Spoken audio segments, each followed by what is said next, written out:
Why I teach economics is because I'm trying to understand the world. As a philosopher once told me, the more I look into philosophy, the more I come back to economics. So if economics, and I'll explain what economics means in a second, but if that's foundational, if that's ontological to our external world, our social world, how we interact with other people, then why do we have so many people not understanding or even disagreeing with whether economics exists or not? Like, how delusional are we all if we don't even understand what really makes the world go round? What really is human life? What is society? What is social cooperation? What produces goods like this couch and this painting? And what doesn't? Where do we think these things come from? That's the questions of economics. So economics, I love, is another word for social cooperation. It's describing man's survival in the state of nature. Economics pertains to every aspect of life. That's why it's philosophical in this sense. And it's like, how can we have these different schools of economic thought? What does that even mean? It's like having different schools of aerodynamics. How does that even make sense? There should just be one understanding of aerodynamics. You have to have a certain physical gravitational lift over wind force. And in the same way, it's like with economics, it's like you have to have capital accumulation for investments and production operated in the profit and loss mechanism dependent on consumer valuations and consumer feedback at creating prices. Like, this just makes sense.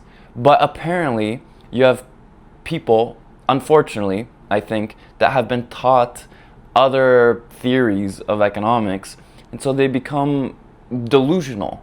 And then you get into like macroeconomics, which is just a study of, it should be under political studies. I mean, it's like, okay, if we have the government and the government has the power to spend money and buy things, then how best should the government do that? Well, I don't know. That's a political question. That's not an economic question. An economic question is, I mean, economics comes from oikonomia, which is a Greek word for household management.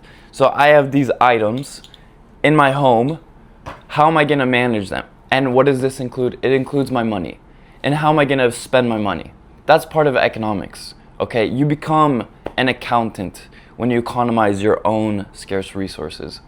So then you just extrapolate this to the business, and it's like, what should a business invest in? Should we make our product out of wood or metal or diamond or gold? And so then it's like, okay, if I want a house made out of gold, maybe there's a cost to that. It's not something I can just wish for. And I think the hubris that more people need to understand is like just how fragile human beings are, how fragile human like wealth and scarce resources are. And the best way for the most amount of people to have more wealth materially is through a capitalistic system. Because the only way to make money in a capitalistic system is if you provide a good or a service to someone else and they buy it. The reason Jeff Bezos is so rich is because everyone buys things on Amazon. Now people are like, but this power and wealth inequality. It's like, okay, I'd rather have Jeff Bezos servicing me and me buying his books or toilet paper than he being the leader of a political party. It's always politics that become the issue. It's always politics that get involved with the economy more and more, and they take it over. And then people are like, oh, look how much power these people have. Well, it's like, yeah, because politics got involved. So the answer is not more politics, it's less politics. The removal, the abolition of politics. To me, it's just clear. But that's because I've been spending the last 10 years trying to understand this. And so for someone who's like trying to learn economics, if they're not ready, then they won't see the alternative to politics, which is economics. I mean, it's really the battle between economics and politics. Like, economics is the society, is the people. call it the proletariat if you want, but it also includes the bourgeoisie, because it's both. People are consumers and producers. They're both managing themselves, and sometimes they manage other people, and sometimes people want to be managed. So whatever you want to call it, society, that's on one hand. Politics is literally another class, a class of people who make money via taxation, which is the institutionalized coercion of the other society, the taxpayers. So the tax receivers, the politicians, they want to expand their base of politicians, the welfare class. Even though they're technically always in the minority, they're promising these people, the society, the voters, yeah, vote for me, I'll give you what you want. And they don't need to. That's why the job of a politician is to be a professional liar, because they'll promise you wealth, they don't have to deliver, they just want to be reelected. So it's an ingenious system. I mean, truly, like, if you're addicted to politics and power, then it may be beautiful to you. And I can tip my hat to the mafia for how powerful they are, and the cartel. And the government is just the mafia, the cartel writ large. So they have this beautiful political formulas, their ideas, their own theories of economics. How do we have more socialism, more statism, more interventionism in society with political formulas? And they want to convince people that actually if the government spends more money, look at the GDP, it goes up, therefore we're all wealthy. But it's bullshit. So you have to really understand, like, not only human action, but what creates a whole society through the market process, even beyond what we have today, what's going to come in the future, which is actual markets for legislation, privatization of security, privatization of arbitration, mediation. How does the market fulfill the role of the medium of exchange? What are the market alternatives for things like education, waste management, environmental sustainability, if you will? I mean, all this stuff is just like a backdoor for socialism. I mean, what is a climate? Climate could be anything. Climate could be the conversation we're having. If you don't like my tone, you don't like the climate of the energy in the room from my energy, my attitude, then you can have climate police come and change my attitude and arrest me, maybe detain me. Maybe that's how they re-educate me into providing a more suitable climate for you. So that's just a backdoor for socialism, for communism.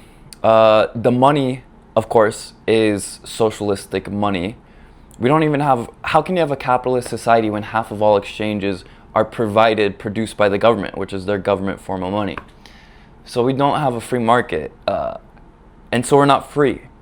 And that's what I'm trying to explain to people is, like, in the United States, this is not the land of the free. And don't say, but where else is a freer place? That's not the point. And actually, if you look at the US, the World Freedom Index, US is ranked 19th as of today, or something around there.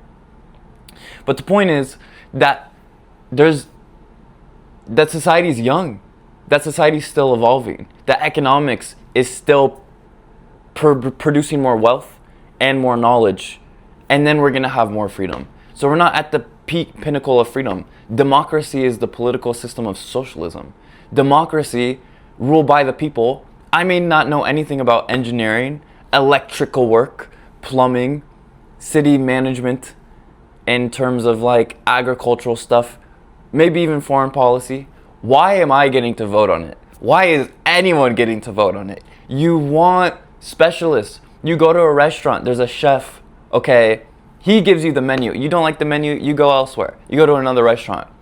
I don't want to vote on what the menu is going to be because I'm not a chef. I'm not a Michelin star chef. That's why I go to a Michelin star restaurant, because I want Michelin star food. I don't know how to make Michelin star food.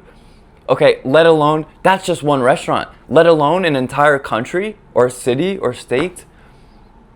So democracy is stupid, and it's socialistic. It's completely anti-nature. It's anti-wealth. It's anti-capitalistic.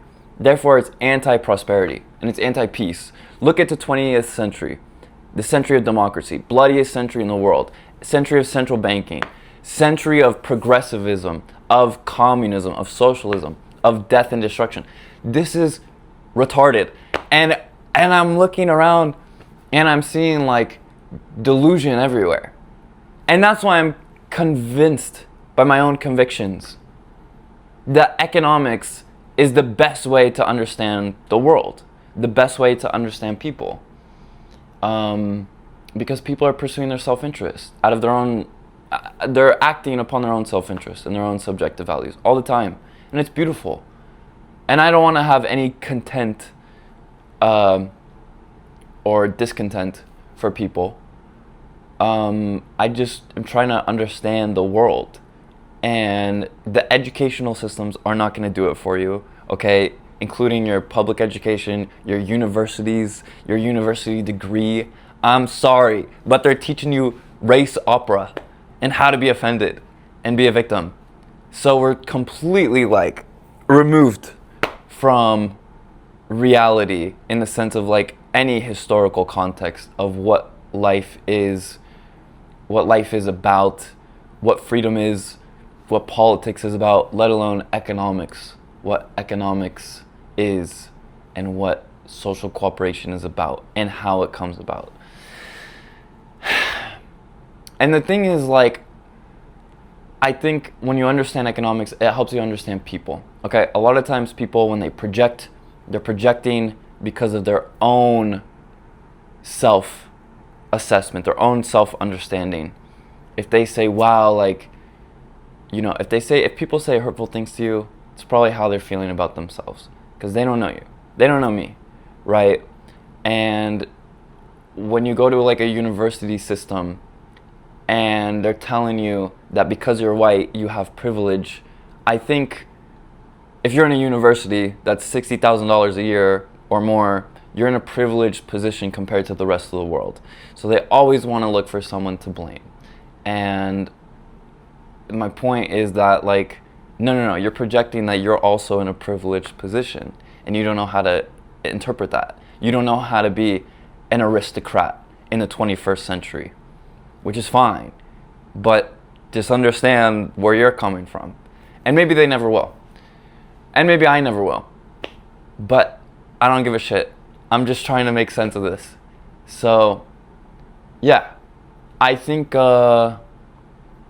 if you really want to understand true economics, then it's a deductive theory. It's not an empirical study. You don't need to test it. Like, we don't need to continuously test aerodynamics or gravitational force. We understand like causal realist ideas, cause and effect. Everything is pretty much cause and effect, right? So if you begin with that principle, then you can understand like, oh yeah, human beings do act in the world out of our own self-interest. And if we're self-interested, that's not a bad thing.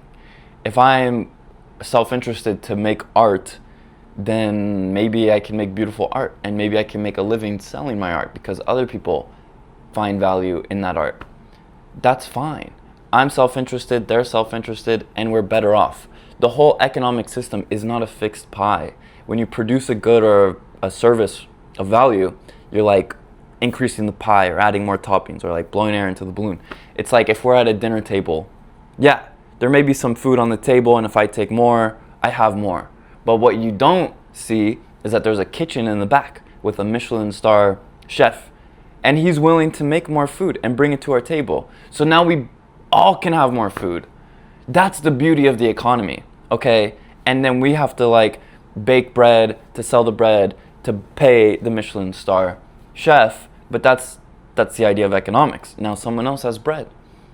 And so you have to see beyond the myopic, immediate perceptions of the world. You have to understand that the society is evolving and it's dynamic and you can't go backwards. It's always changing. We're not living, first of all, in the 1950s with the pricing, the ratio of income to spending on a home, to buy a house, even compared, we're not living at the time of the founding fathers with the Constitution and the 13 colonies. No, we have the biggest government in world history. So it's an empire, and it's like empires rise and they fall. And it's like, how are you going to understand that if you don't even understand what brought this about in the first place? So yeah, that's my point of why I teach economics, because I want people to be free. I don't want them to be lied to and persuaded into delusions that don't benefit them. People are being persuaded, they're being taught, they're being indoctrinated that don't even, in ideas that don't benefit them, but benefit other people. They benefit the politicians, the corporate class, the corporate banking class. I mean, they get the benefits of the Federal Reserve, the central bank. But this is not something that's natural. It shouldn't. It's only existing because people believe it exists. That's my point. This isn't helping anyone. It's just going to cause more financial crises. And what happens when people have financial crises? They have anxiety, they have stress, they despair, they get divorced, families break up. Why? Why? It's like I see the answer, but yet we haven't changed it yet. So that's why I teach economics. To teach this and to hopefully change it, ideally, and it will change. It will change. But yeah, to answer the question why I teach economics.